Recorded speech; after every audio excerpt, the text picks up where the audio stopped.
हाँ नमस्कार दोस्तों, मैं राजेश।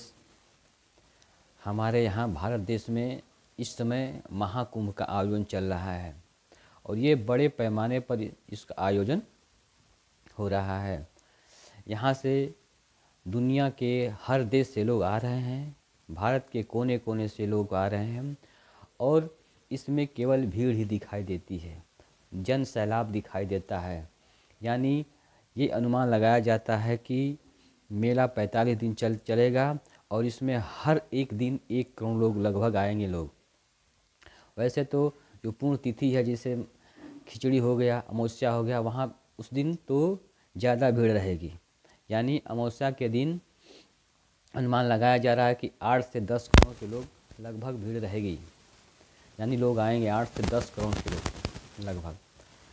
तो ये कुंभ मेले का एक बड़ा आयोजन है और यह आयोजन भारत सरकार, राज्य सरकार मिल के इसका आयोजन कर रही है और इसको सफल बनाने के लिए हमारे मुख्यमंत्री योगी आदित्यनाथ जी ने बहुत ही बड़ा प्रोग्राम बनाया हुआ है। ये एकदम सही से इसका समापन हो जाए, इसमें कोई गड़बड़ी ना हो, कोई इसमें विघ्न बाधा ना पड़े, वो लगे हुए हैं। पूरी प्रशासन लगी हुई है एक मेले के आयोजन में।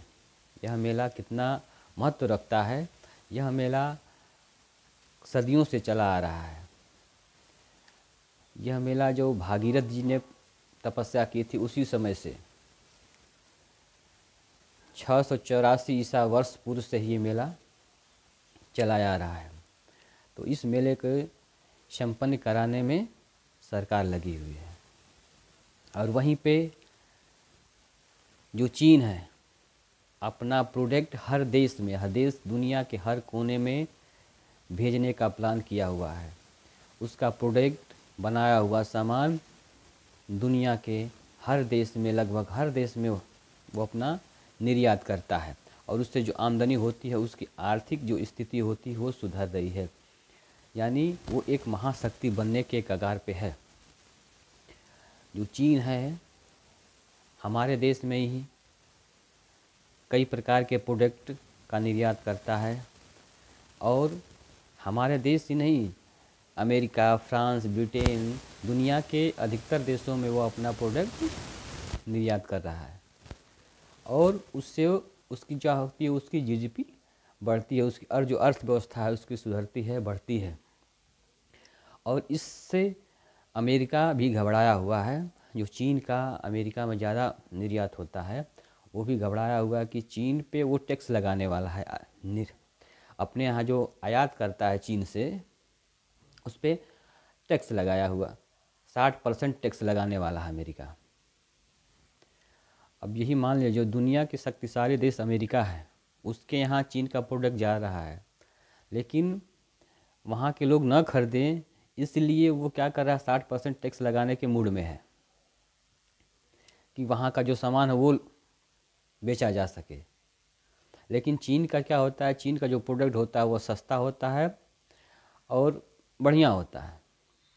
इस वजह से लोग उसके सामान की, उसकी प्रोडक्ट की खरीदारी करते हैं और उसको पसंद करते हैं।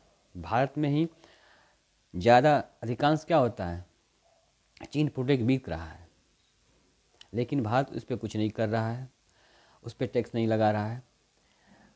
इलेक्ट्रॉनिक सामान चीन का ज़्यादा बिक रहा है।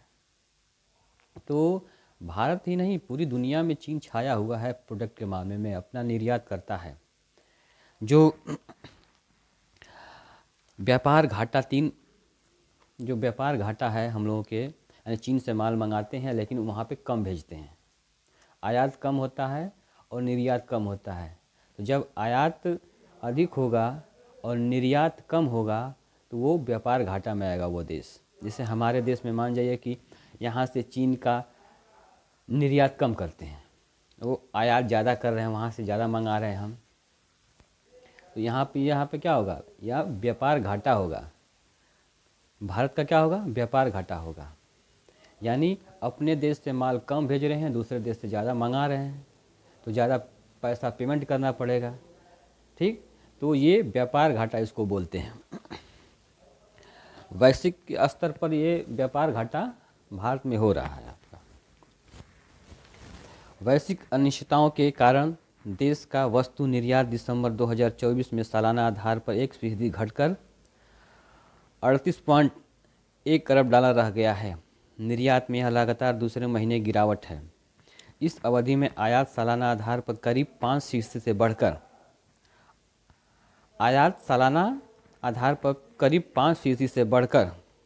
59.95 अरब डॉलर रह गया है। सोने के आयात में गलत गणना के कारण नवंबर में रिकॉर्ड उच्च स्तर पर पहुंचने वाला व्यापार घाटा दिसंबर में कम हुआ है। इससे पहले दिसंबर 2024 में व्यापार घाटा सबसे कम 20.78 अरब डॉलर था। वाणिज्य एवं उद्योग मंत्रालय के अनुसार बुधवार को जारी आंकड़ों के अनुसार दिसंबर 2023 में देश से 38.39 अरब डॉलर की वस्तु का निर्यात किया गया था, जबकि आयात 57 यानी 57.15 अरब डॉलर था। देखो, आयात और निर्यात, आयात ज़्यादा कर रहे हैं, निर्यात कम कर रहे हैं, तो इसमें व्यापार घाटा होगा। और भारत का व्यापार घाटा हो तो भारत के लिए ये अच्छी खबर नहीं है, क्योंकि हमारे यहाँ का रुपया यानी पैसा जाएगा दूसरे देश में जाएगा, तो दूसरे देश में जाएगा तो भारत का घाटा होगा, तो ये व्यापार घाटा होता है, ठीक ना। तो ये हमारे देश के लिए अच्छा नहीं है। इसमें देखिए सोना है, सोना का आयात 55% बढ़ा है। जो सोने का आयात है 55% बढ़ा है। सोने का आयात दिसंबर में सालाना आधार पर 55.4% बढ़कर 4.7 अरब डॉलर पहुंच गया है। दिसंबर 2023 में 3 अरब डॉलर का सोना खरीदा गया था।